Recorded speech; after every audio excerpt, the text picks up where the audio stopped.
तो मेरे बहुत ही प्रिय और बेहद सम्मानित साथियों, हृदय की असीम गहराइयों से अभिनंदन, बहुत बहुत हार्दिक स्वागत।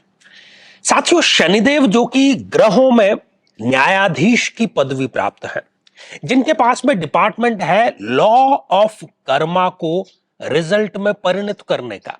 आपके जो अच्छे कर्म हैं उनका भी रिजल्ट वो आपको सुख के रूप में प्रदान करेंगे, और यदि कोई बुरे कर्म किए हैं तो उसकी सजा का भी प्रावधान वो ही करते हैं। साथियों, हम इस श्रृंखला में बात कर रहे हैं कि जो भी हमें महादशा चल रही है और यदि वो ग्रह हमारी जन्म पत्रिका में कहीं ना कहीं पीड़ित है, तो वो कुछ कष्ट, कुछ परेशानियां, कुछ समस्याएं हमें देगा ही देगा।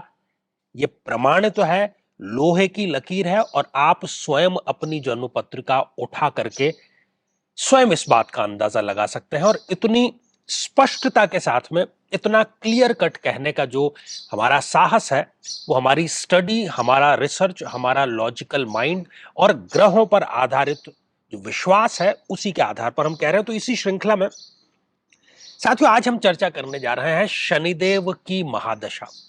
और शनिदेव की जो महादशा है वो कोई 2-4 वर्षों की नहीं होती, वो होती है पूरी की पूरी 19 वर्षों की महादशा। और जन्म पत्रिका में यदि शनिदेव कहीं त्रिक भावों में है, छठे, आठवें या 12वें में है, मैं चाहता हूं कि आप अपनी जन्म पत्रिका जरूर उठा करके देखें, ताकि आपको इसकी जो सार्थकता है और इसकी सटीकता है उसका अंदाजा हो जाए। दूसरा, यदि शनिदेव कहीं नीच राशि के हैं, अर्थात मेष में है, अर्थात जन्म पत्रिका में जहां कहीं पर भी 1 नंबर का यदि अंक लिखा हुआ है उसके साथ में शनिदेव बैठे हुए हैं तब, या फिर वो जन्म पत्रिका में 0 डिग्री के हो गए, या 28-29 जैसी अंतिम डिग्रियों के हो गए, या फिर वो सूर्य के साथ में बहुत क्लोज कंजक्शन में आ गए डिग्री वाइज और वो अस्त हो गए हैं, तो शनिदेव आपको, अभी मैं जिन 9 बातों का, 9 विशेषताओं का आपको उल्लेख करने जा रहा हूं, वो अवश्य व्यक्ति को देते हैं। और आपको अंदाजा लगा लेना है कि इन 9 में से यदि कम से कम 3 भी आपके साथ में घटित हो रही हैं और आपको शनि की महादशा चल रही है, कई लोग ऐसे भी हैं जिनके पास में अपनी जन्म पत्रिका नहीं है, तो वो केवल इन विशेषताओं से अंदाजा लगा सकते हैं कि उनको पीड़ा किसी और ग्रह की नहीं बल्कि शनिदेव की है। साथियों, इसी की हमने श्रृंखला जो है वो प्रत्येक ग्रह के बारे में हमने बनाई है, तो आप YouTube पर जाकर के सर्च कर सकते हैं। आप महादशा का नाम लिखिए, महादशा मंत्र साधना दीक्षा का नाम लिखिए, और आचार्य चंद्रकांत यदि आप उसके साथ में लिखते हैं तो पूरी जो प्लेलिस्ट है वो आपके समक्ष आ जाएगी। साथियों, कई वर्षों के जन्म पत्र का अध्ययन और लाखों कुंडलियों के अध्ययन के बाद हम ये कह सकते हैं कि यदि किसी की जन्म पत्रिका में बुध पीड़ित है तो उसको इस ग्रह की महादशा में इन 9 लक्षणों का, इन 9 कष्टों का, पीड़ाओं का अवश्य सामना करना पड़ता है। हर प्रकार के व्यापार में घाटा होना, वाणी का अप्रभावी होना, अर्थात व्यक्ति की बात का कोई वजन ना होना, बुद्धि की कमी होना, ईएनटी अर्थात नाक, कान और गले से संबंधित रोग, किशोर अवस्था में है तो किशोर वय की टीन एज की समस्याओं से ग्रसित रहना, किसी न किसी प्रकार का स्किन अर्थात त्वचा रोग होना, 24 घंटे केवल नेगेटिव नकारात्मक विचार रहना, हर एक कार्य में बदनामी मिलना, और किसी न किसी प्रकार का अज्ञात भय सदैव बना रहना। लेकिन साथियों, यदि आप भी इन सभी कष्टों से स्थायी और सटीक मुक्ति प्राप्त करना चाहते हैं तो उसका तरीका है इस ग्रह की महादशा मंत्र साधना दीक्षा, जो विशेष रूप से आपके नाम, आपकी जन्मतिथि के अकॉर्डिंग की जाएगी। और गुरु दीक्षा के माध्यम से अभिमंत्रित माला भी आपको प्रदान की जाएगी, ताकि न केवल ये सारे कष्ट दूर हों बल्कि ये पूरी की पूरी महादशा आपके लिए शांतिदायक और सुख समृद्धिदायक साबित हो। तो शुरुआत करते हैं साथियों। सबसे पहली बात, जो 4th क्लास के कर्मचारी हैं, जो हाउस हेल्प है, जो आपके सबॉर्डिनेट हैं, उनसे आपकी कभी भी ये बनने नहीं देता है। कर्मचारियों से पीड़ा जो है ये इसका सर्व प्रमुख लक्षण है।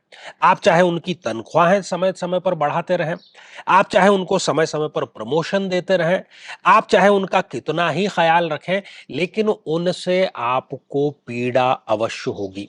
और बहुत लंबे समय तक कोई व्यक्ति आपके पास में टिक करके काम करने को तैयार नहीं होगा, चाहे आपकी एक छोटी सी दुकान है, चाहे आपका घर है, चाहे आपकी बहुत बड़ी फैक्ट्री है।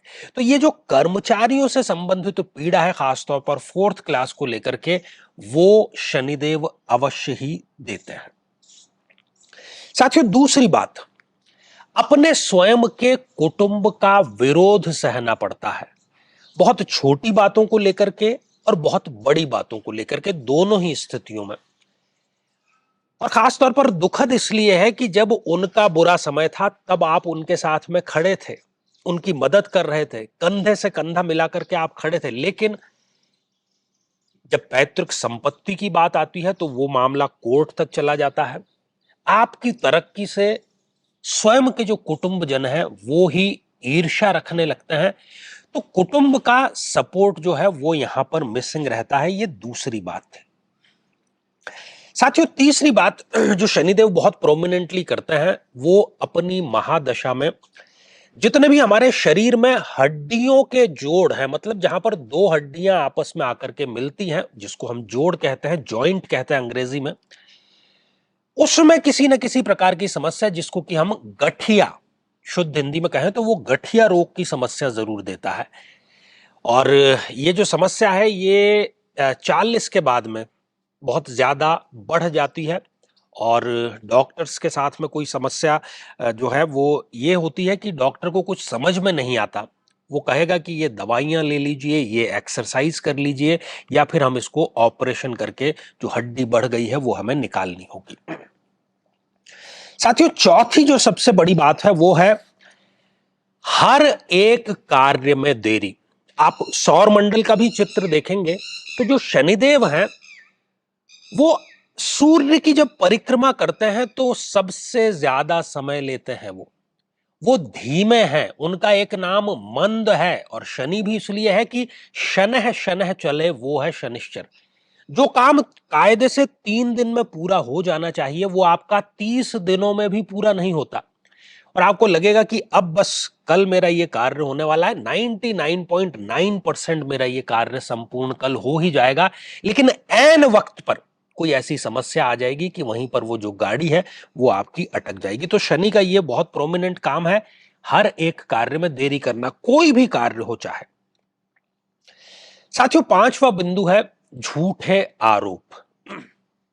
कोर्ट रूम में क्या होता है, न्यायाधीश के समक्ष क्या होता है, न्यायाधीश को यह नहीं पता कि ये अपराधी है या निरपराध है, वो तो वकील वहां पर जिरह करते हैं। कई बार वकील उल्टा भी कर देते हैं, किसी निरपराधी को अपराधी ठहरा देते हैं, किसी अपराधी को बरी करा देते हैं, सारा जिरह का खेल है। तो शनि की महादशा में झूठे आरोप अवश्य लगते हैं व्यक्ति के ऊपर, चाहे वो परिवार के स्तर से हो, चाहे वो ऑफिस के स्तर पे हो, चाहे वो और किसी भी स्तर पर हो, झूठे आरोप हो। आपको मन में पता है कि मेरी कोई गलती नहीं है, लेकिन आप अपनी सफाई दें तो दें किसे, न्यायाधीश स्वयं नाराज है। साथियों, छठी जो बात है शनि की महादशा की वो है बदनामी का योग, और कहा भी गया है कि बद अच्छा बदनाम बुरा। तो ये बदनामी का योग अवश्य देता है। जितने सम्मान के साथ में आप जी रहे थे, शनि की महादशा आते ही वो सम्मान की हानि अवश्य करता है। कहीं ना कहीं पदावनति, जिसको हम डिमोशन कहते हैं, उस तक का सामना व्यक्ति को करना पड़ता है। जिसको सम्मान की आदत है उसको भी दोयम दर्जे का नागरिक बनने पर शनिदेव मजबूर कर देते हैं। साथियों, ऐसी है ये शनि की महादशा। साथियों, अगला जो बिंदु है वो है जेल यात्रा को लेकर। बात हम कोर्ट की कर रहे हैं, बात शनि की कर रहे हैं, बात न्यायाधीश की कर रहे हैं। तो न्यायाधीश क्या करता है, अंत में किसी ना किसी को जेल में पहुंचाने का कार्य करता है। तो शनि की महादशा में हो सकता है कोई पुराना केस खुल जाए, कोई पुरानी फाइल खुल जाए, और किसी छोटे बड़े केस में ही, चाहे छोटी बहुत ही सही, जेल यात्रा का योग भी व्यक्ति को शनि की महादशा अवश्य देती है। साथियों, अगला जो बिंदु है वो है आलस्य। शनि अपनी महादशा में व्यक्ति का जो शरीर है, जो मन है, उसको परम आलसी बना देगा। उनसे बस एक ही आप कार्य कराइए कि बिस्तर पर कैसे ढंग से सोया जाता है, इसमें वो बड़ा माहिर कर देता है व्यक्ति को। आज के काम को कल कैसे किया जाए, इसमें उन्होंने पीएचडी की डिग्री हासिल की हुई होती है। तो जो व्यक्ति आज के काम को निरंतर कल पर टालता चला जाएगा, आप समझिए कि उसकी सफलता तो किसी कीमत पर फलीभूत हो ही नहीं सकती। अंतिम जो सबसे बड़ा बिंदु है वो है मृत्यु तुल्य कष्ट। जी हां, शनि की जो पूरी की पूरी महादशा है 19 वर्षों की, एक समस्या खत्म हुई नहीं, उससे पहले दूसरी समस्या आ जाती है। व्यक्ति ईश्वर से यही प्रार्थना करता है कि ऐसे मुझे यदि दिन दिखाने थे, यदि ऐसा ही मुझे जीवन देना था, तो इससे तो अच्छा था कि आप मुझे मृत्यु ही प्रदान कर देते। उसको जीवन से अच्छी मृत्यु लगने लगती है। कई बार सुसाइडल टेंडेंसी आ जाती है उसके अंदर, आत्महत्या के विचार वो अपने मन में लेकर के आता है, और कई लोग तो उसका प्रयास भी कर लेते हैं। इस प्रकार की ये शनि की जो महादशा है, वो शनि की पीड़ित स्थिति के कारण होती है, और आप स्वयं इसका निर्णय करिएगा। ये तो सारी समस्याओं की बात आ गई साथियों। अब हम बात करते हैं कि इसका समाधान क्या है, और वो इसका समाधान क्यों है। तो इसका समाधान क्या है? इसका समाधान है शनिदेव महादशा मंत्र साधना दीक्षा। और ये क्यों इसलिए है? क्योंकि जिन 9 बातों की हमने बात की, उन्होंने जीवन को हमारे एक नरक बनाया हुआ है।